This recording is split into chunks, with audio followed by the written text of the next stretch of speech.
कन्हैया बिडाला एक भारतीय गायक, गीतकार, मानसिक स्वास्थ्य अधिवक्ता और उद्यमी है। वह आदित्य बिडाला समूह के अध्यक्ष कुमार मंगलम बिडाला की सबसे बड़ी संतान है। अनन्या भारत में प्लेटिनम जाने वाली अंग्रेजी भाषा की पहली भारतीय कलाकार है। अनन्या बिडाला का जन्म 17 जुलाई 1994 को मुंबई, महाराष्ट्र में हुआ था।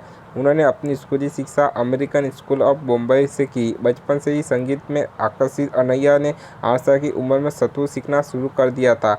अपनी वरिष्ठ माध्यमिक शिक्षा पूरी करने के बाद वह इंग्लैंड के ऑक्सफोर्ड विश्वविद्यालय चली गई, जहां वह अर्थशास्त्र और प्रबंधन में स्नातक की डिग्री हासिल कर रही थी।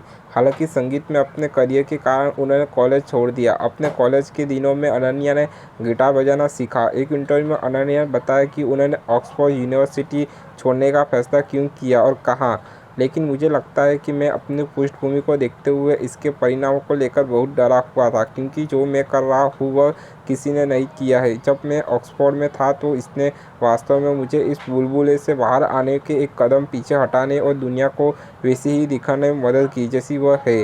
तभी मैंने कदम उठाया, क्योंकि मुझे एहसास हुआ कि एकमात्र चीज़ जो मुझे मेरे सपनों को हासिल करने से रोकती है वह मैं ही थी। मैंने पढ़ाई छोड़ दी और अपना संगीत करियर शुरू किया। शुरुआत में मुझे यूनिवर्सिटी ऑफ म्यूजिक के साथ अनुबंधित किया गया था, लेकिन फिर मैंने स्वतंत्र होने का फैसला किया। कन्हैया बिडाला के पिता कुमार मंगलम बिडाला आदित्य बिडाला समूह के अध्यक्ष हैं। वह फोर्ब्स 2016 की अरबपतियों की सूची में $6.1 बिलियन की व्यक्ति संपत्ति के साथ 8वें सबसे अमीर भारतीय है। उनकी मां नीरजा बिडाला एक परोपकारी है।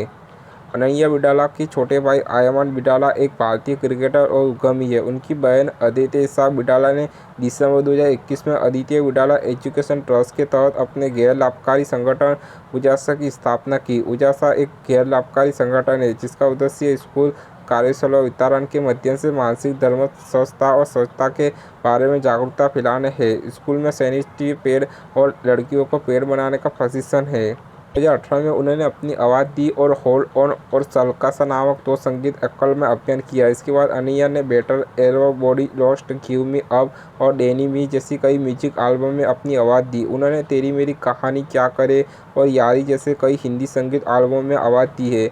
17 साल की उम्र में अनन्या ने स्वतंत्र माइक्रोबिना प्राइवेट लिमिटेड की स्थापना की। यह एक माइक्रोफाइनेंस कंपनी है जिसका उद्देश्य ग्रामीण महिला उद्यमियों को वित्तीय और गैर वित्तीय सेवा प्रदान करना है। 2016 में अनन्या ने एक होमवेयर ब्रांड इकाई असाही की स्थापना की, जो लग्जरी शिल्पा उत्पादन बेचता है। 2023 में अनन्या बिडाला और उनके छोटे भाई आर्यमान बिडाला को मुंबई मुख्यालय वाली भारतीय fashion retail company Aditya Birla fashion and retail के निदेशक के रूप में शामिल किया गया था। अनन्या जब ऑक्सफोर्ड विश्वविद्यालय में स्नातक की पढ़ाई कर रही थी, तब उसने एक हेल्पलाइन के बारे में पता चला जो अवसाद और चिंता से पीड़ित छात्रों की सहायता करती थी। भारत लौटने के तुरंत बाद अनन्या ने और उनकी मां नीरज बिडाला ने एम्पावर नाम से एक मानसिक स्वास्थ्य देखभाल केंद्र शुरू किया। संगठन बच्चों, छोटी युवा और व्यवसायों को मानसिक स्वास्थ्य देखभाल समाधान प्रदान करता है। वह national alliance on mental illness national राजदूत है, जो संयुक्त राज्य अमेरिका स्थित एक गैर लाभकारी संगठन है जो मानसिक बीमारी से पीड़ित व्यक्तियों की सहायता करता है। 2020 में उन्होंने अनन्या बिडाला फाउंडेशन की शुरुआत की, जो महिलाओं को मानसिक धर्म के बारे में शिक्षित करती है और पूरे महाराष्ट्र में महिलाओं और अस्पतालों के लिए मानसिक धर्म किट, पीपीआई किट और सुरक्षा उपकरण प्रदान करती है। एक साक्षात्कार में अनन्या ने इस बारे में बात की कि किस चीज़ ने उन्हें भारत में मानसिक स्वास्थ्य देखभाल केंद्र शुरू करने के लिए प्रेरित किया।